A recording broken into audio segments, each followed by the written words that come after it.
నిజామాబాద్ జిల్లాలో బరిలో పలువురు నాయకులు నామినేషన్ వేసే ముందు సెంటిమెంట్ ఫాలో అవుతారు. అదేలాగో చూద్దాం. పోచారం అంబాసిడర్ కారులో నామినేషన్ కు వెళ్తారు. జీవన్ రెడ్డి నవనాథ గుట్టపై దర్శనం చేసుకుంటారు. ప్రశాంత్ రెడ్డి వెల్పూర్ ముదిరాజ్ పెద్దమ్మ ఆలయంలో పూజలు చేస్తారు.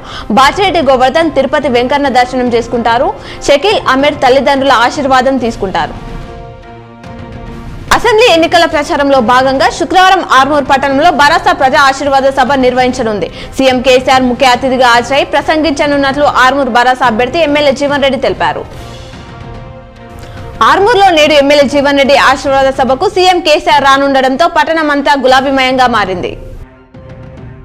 వర్ణి పిఎస్ పరిధిలోని మల్లారం శివార్లో వాహనాల తనిఖీలో రూపాయలు 2,20,420 నగదును పట్టుకున్నట్లు ఎస్ఐ కృష్ణకుమార్ గురువారం తెలిపారు. ఈ నగదును 4 వ్యక్తుల నుంచి స్వాధీనం చేసుకున్నామని, వారు ఎలాంటి ఆధారాలు చూపించకపోవడంతో నగదును సీజ్ చేసినట్లు పేర్కొన్నారు. సీఎం కేసీఆర్ జనరంజక పాలనకు ఆకర్షితులై నిజామాబాద్ రూరల్ నియోజకవర్గంలోని పలు మండలాలకు చెందిన బీజేపీ, కాంగ్రెస్ పార్టీల నుంచి బీఆర్ఎస్ పార్టీలో చేరారు. వారికి rural MLA Bachireddy Govardhan party కండువా వేసి పార్టీలోకి ఆహ్వానించారు.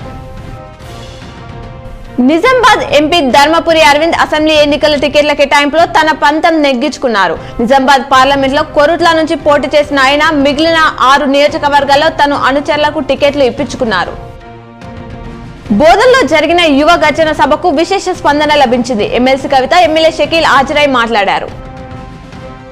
మంత్రి వేముల ప్రశాంత్ రెడ్డి బాల్కొండ నియోజకవర్గ ఎన్నికల ప్రచారంలో పాల్గొన్నారు. ఎర్రగట్ల మండలం తాడ్పకాల్ గంగ వద్ద పూజా కార్యక్రమంలో పాల్గొంటారు. ఎర్రగట్ల మండలం గుమ్మిరియాల గ్రామంలో ఎలక్షన్ ప్రచారంలో నిర్వహించారు.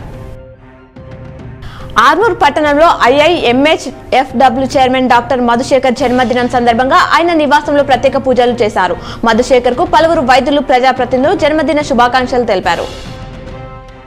బోధన్ ఎడపల్లి రాబోయే అసెంబ్లీ ఎన్నికలలో ఓటర్లు తమ ఓటు హక్కును ప్రశాంతంగా వినియోగించడం కోసం వారిలో అభద్రతా భావన తొలగించేందుకు గ్రామాలలో కవాతు నిర్వహించడం జరిగిందని జిల్లా అదనపు ఎస్పీ రవీందర్ రెడ్డి అన్నారు.